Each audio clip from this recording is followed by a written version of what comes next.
boardroom lights were too bright as always, but I'd trained myself to ignore the migraine aura they triggered after too many hours under fluorescence. Sapphire's strategy team sat across from us in pressed navy suits, nodding as I walked them through Prism's latest interface update. My interface built pixel by pixel over 3 years. My throat was dry from presenting, but when the final slide faded to black and the room applauded, I felt for one brief second that maybe it had been worth it. Dorian Lex stood to shake hands, first sleeves rolled and smile wide like a man who'd just closed a $1 billion deal. He didn't thank me. He never did. Just clapped me on the shoulder with a mock familiarity that made my skin crawl. "Nice job delivering the package," he said. "You make it look easy." I nodded, smiled, swallowed the taste of copper. Then I went back to my desk, updated the demo files, cleaned up the Figma archive, and logged off. That night, sometime after midnight, the email came. Subject Strategic Realignment Oriana. Your role has been eliminated, effective immediately due to internal restructuring. No greeting, no farewell. No mention of my 12 years with the company or the fact that I'd written the original specs for the product they were now marketing as revolutionary. Just text. Just silence. I refreshed the company Slack out of morbid curiosity. The design channel had a new post from someone in sales. Guess we didn't need the design mascot after all. No one replied, not even a heart emoji. That was worse. Then I remembered the pitch deck, the final version sent to Sapphire. I opened the file, scrolled through the credits. My name was gone, entirely scrubbed. My interface, my roadmap, my annotations, my launch strategy, replaced by a group photo taken without me. I stared at the screen until my vision blurred, blinking hard to stop tears that didn't deserve to be shed over men like Dorian Lex. My phone buzzed. A text from Zayden, one of the few former colleagues who hadn't unfollowed me the moment I was let go. "Turn on, Tech Insider. The Sapphire deal is collapsing. Something about your design." I closed the laptop with more force than necessary and reached for the remote. The Tech Insider article was maddeningly vague, all PR polished phrases, like unforeseen complications and ongoing legal review. But buried in the third paragraph, one line made me sit up. Sources confirm a dispute over intellectual property rights has caused Sapphire Technologies to suspend the acquisition of Prism Delta.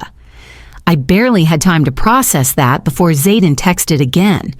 "Marcus is melting down. Legal says Prism doesn't actually own your interface." My chest tightened. My design. The one Dorian had dismissed as aesthetic fluff in front of the board last quarter. The same system I'd been refining since grad school before Prism, before the title changes, before Dorian ever walked into the company. Without thinking, I stood and crossed my apartment to the bedroom closet. Buried behind an old suitcase and a stack of dusty portfolio cases was the metal lockbox.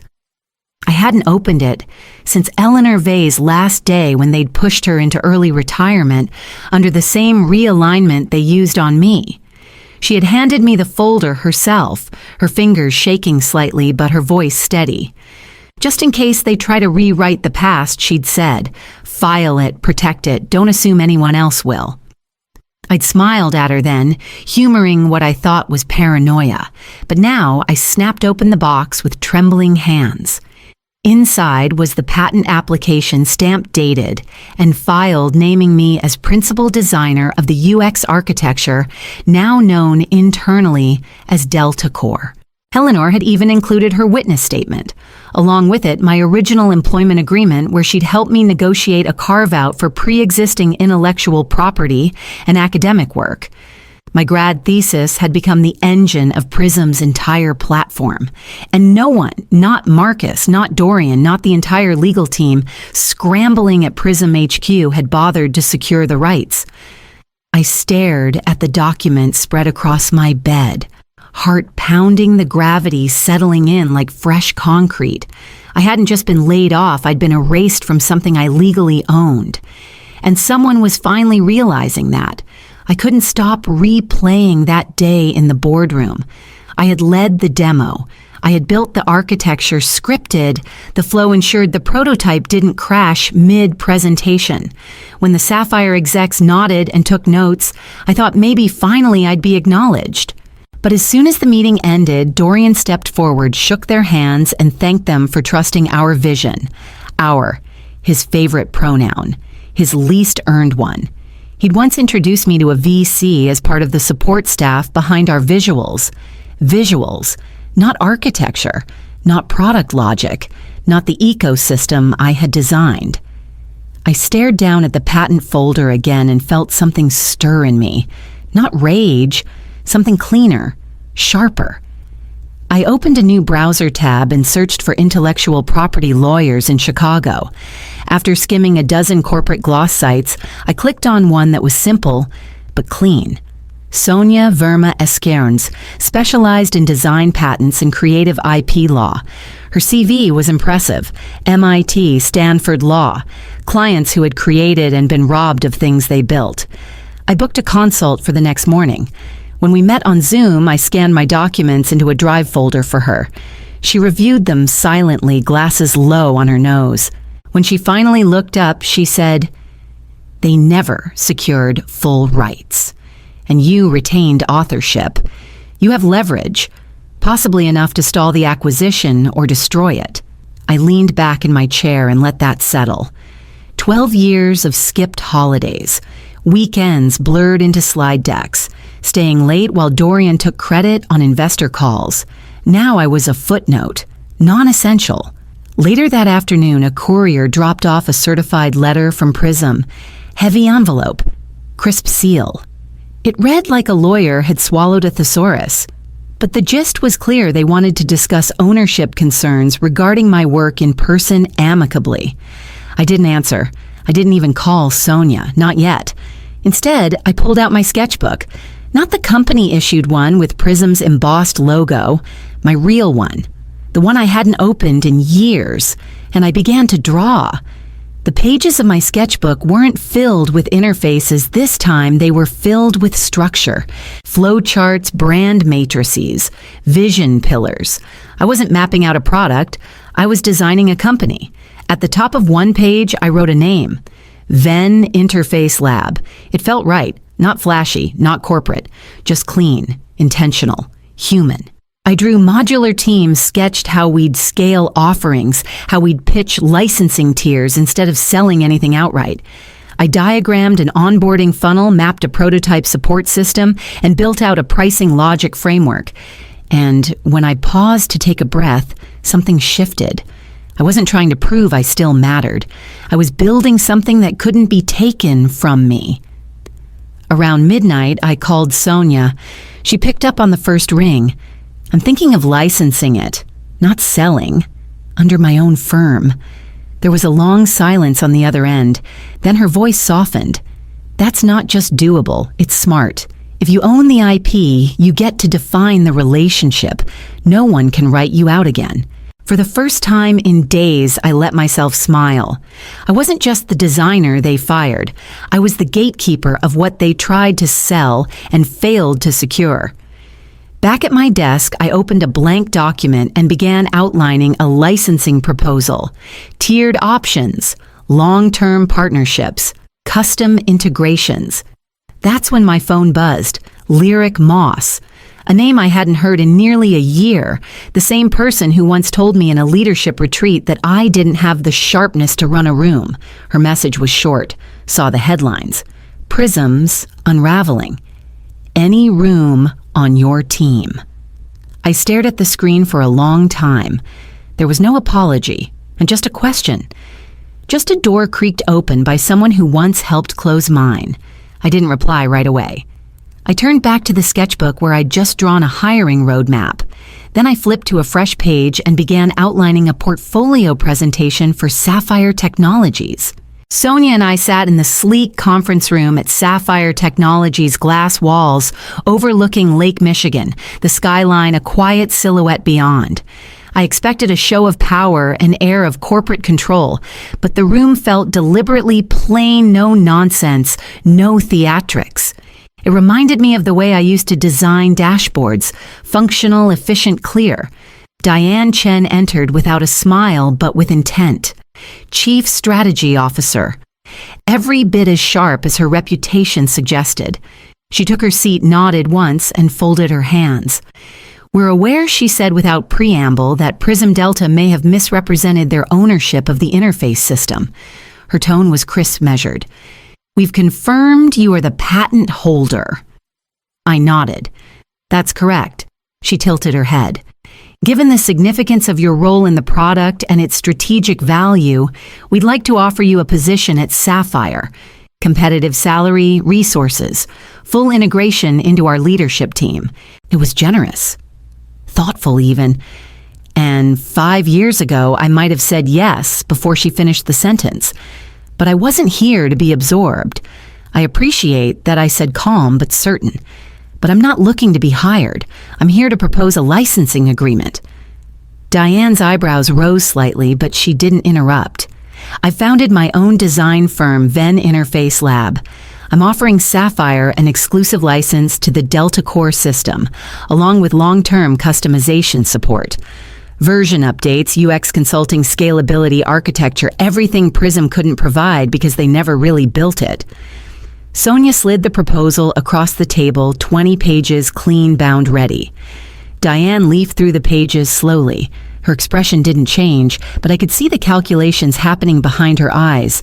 Cost savings, autonomy, legal clarity. I leaned forward slightly. I'm not returning to the table they fired me from. I'm building my own. She looked up, finally meeting my gaze.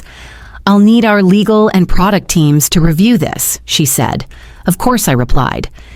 Outside, as Sonia and I stepped into the elevator, my phone buzzed. A new message from Zayden Marcus is losing it. Legal's in full lockdown. They're scrambling. The message from Zayden came in a blur of frantic updates. COOs threatening lawsuits. Legal scrambling to find old contracts. Dorian hasn't spoken publicly in 2 days. Rumor is Sapphire's already reviewing alternate IP, meaning you. I didn't respond right away. I didn't need to. The silence from my end said enough. That afternoon, a second letter arrived from Prism. This one wasn't sealed in heavy linen. No courier. Just a standard envelope slid into my mail slot like a coupon flyer. Inside, the language had softened. Dear Ms. Thorne, we remain committed to a collaborative resolution. They'd removed the veiled threats, added polite hedging. Still no apology. I dropped the letter on the counter and let it sit next to the first unopened. Then I turned to something far more urgent. I opened my inbox and drafted 5 messages, personal, direct, no corporate fluff. Each one went to a former teammate, each one laid off in the last year during cost optimization rounds. Engineers, researchers, interface testers. People I trusted. People I'd once eaten lunch with on backsteps when we were too tired to smile at our desks. The subject line was simple. Want to build something real. By midnight, I had 5 yeses. Zayden replied first, followed by Mina, a systems architect who once held Prism's backend together with duct tape and insomnia. Then came Drew and Tala, quiet, brilliant, always overlooked. And finally, Lyric. Her reply was short. If you're willing to have me, I'm in. No conditions, just thank you. I stared at that last line for a while. I remembered her telling me years ago that leadership wasn't in my nature, that I was too patient, too quiet. But patience was what kept me watching when others weren't paying attention. And quiet didn't mean passive. It meant precise. I replied with a simple, "Welcome to Venn." That night, I created 5 new company accounts, signed everyone into our shared development hub, and uploaded the first framework for our client onboarding system. The contract was thick, triple-checked, every clause reviewed and negotiated. Sonia had done her job flawlessly. Sapphire's legal team had done theirs too. What sat between us on the polished oak table was no longer a proposal. It was an agreement. I flipped to the last page and signed. Exclusive multi-year license. Royalties tied to usage benchmarks. a 12-month investment clause with the potential for Sapphire to buy a minority stake in Venn Interface Lab, and in bold, non-negotiable language, full credit to Oriana Thorne as principal designer and patent holder. I laid the pen down carefully and exhaled. Sonia gathered the documents calm and deliberate while I reached for my phone. Another voicemail, number 6 from Dorian. I didn't play it. I didn't even glance at the transcript preview, just swiped left and deleted it. Whatever power Prism once held had eroded by the hour. They couldn't bluff, couldn't spin, couldn't bury this. And Dorian, for all his ego and charm, couldn't talk his way out of a deal Sapphire no longer needed. Diane Chen met us in the lobby, shaking hands with quiet satisfaction. Her tone was unchanged, professional, measured, but as we turned to leave, she leaned in slightly. We were already losing faith in Dorian. You just made it easier. I nodded but said nothing. Let Prism dig their own grave. I didn't have to lower a single shovel. As Sonia and I stepped out into the crisp afternoon, the wind off the lake felt less like a chill and more like a reset. My calendar, once blocked with back-to-back design reviews and meaningless status calls, now held space. Space I could fill with something of my own. I turned on my phone and opened the Venn development board. Zayden had already pushed his first commit. Mina had commented on a client framework. Our first Sapphire deliverable was now in motion. The headlines dropped like lit matches. Prism deal collapses. IP infringement exposed. Sapphire licenses, UX tech from rival startup. My name appeared in nearly every article, sometimes buried halfway through, sometimes in the subhead, Oriana Thorne, the designer Prism fired, weeks before the deal owns the platform they tried to sell. Tech blogs framed it as a David versus Goliath moment. One site called Venn Interface Lab, a quiet force in UX innovation. Another dubbed me the woman who built the system and the safety net. Zayden texted me a screenshot from Prism's internal Slack, a message from Dorian. Our momentum was compromised by disloyal former employees. Anyone found sharing internal assets will be dealt with immediately. I read it twice. The irony was unbearable. He was unraveling and still trying to assign blame, like the house hadn't collapsed from its own rot. Then the office phone rang. Sonia wasn't in, so I picked up mostly out of curiosity. It was Marcus Keene, COO. His voice had lost the slick confidence from investor calls.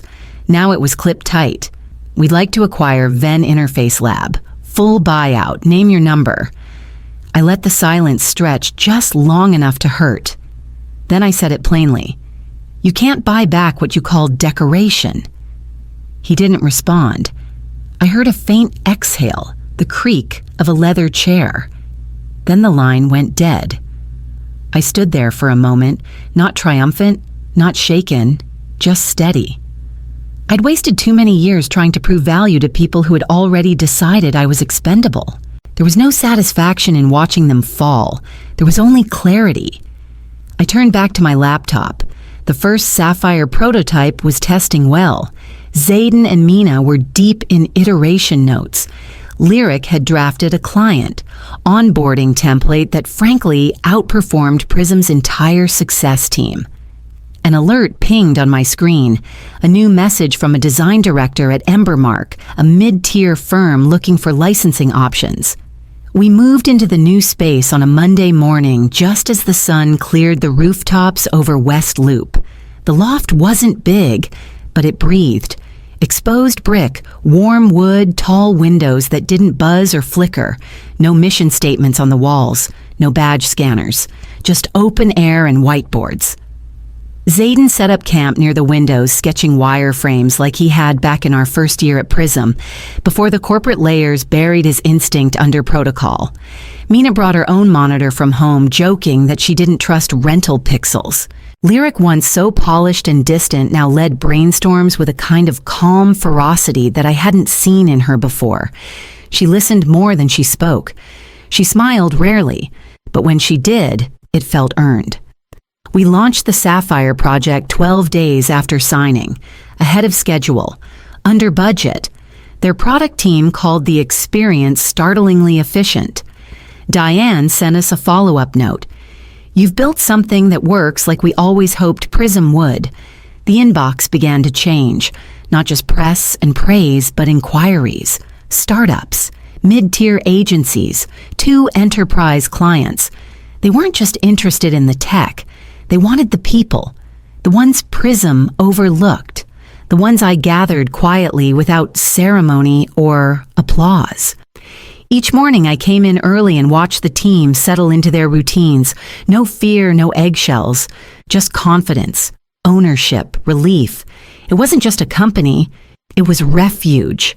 A place where no one had to wonder if they were safe after a long weekend. A place where no one would be quietly erased with a form email.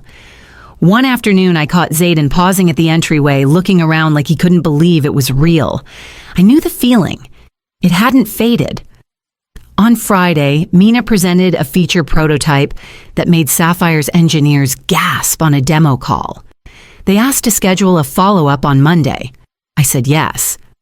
As the call ended, Sonia forwarded me an unsigned offer from another firm. They wanted to license the full platform. I scrolled down, scanned the budget line, and bookmarked it for the next morning. The courier showed up just before lunch, dressed in dark gray with a clipboard and a stare that didn't quite meet my eyes. He handed me the envelope like it was something fragile, but I already knew what it contained. Prism's letterhead was embossed in metallic blue, heavy paper, the kind reserved for boardroom rituals, inside a formal buyout proposal. Acquisition of Venn Interface Lab total, purchase $30 million effective, immediately upon signature. No apology, no acknowledgement of what they'd done, just money and urgency. I read it once, then again slower in case I'd missed a trick. I hadn't. It was real. $30 million clean final meant to erase everything with one transaction. I laughed, not out of disbelief, not out of spite, but because I remembered the exact moment they called me decoration non-essential overhead expendable, and now here they were trying to buy the thing they threw away. I grabbed a pen, flipped the envelope over, and wrote in block letters across the back, "Not for sale, not anymore." Then I sealed it again and sent the courier back with nothing more than a nod. Inside the loft, the team was gathering near the whiteboard for the next product sprint. Lyric was pinning up user personas. Zayden was adjusting ScreenFlow metrics. Mina had brought bagels. I walked into the middle of the huddle and said, "Next month we go international." There were a few surprised glances, then a ripple of excitement. I saw it settle into their shoulders like confidence. My phone buzzed again. Another licensing inquiry. This one from a firm that had once tried to recruit me years ago when I was still invisible behind someone else's pitch deck. I didn't open the message right away. I slipped the phone into my pocket and turned toward the window. Chicago stretched outward, clean and sharp under the winter light. They called me an expensive decoration I whispered to no one. I built an irreplaceable foundation,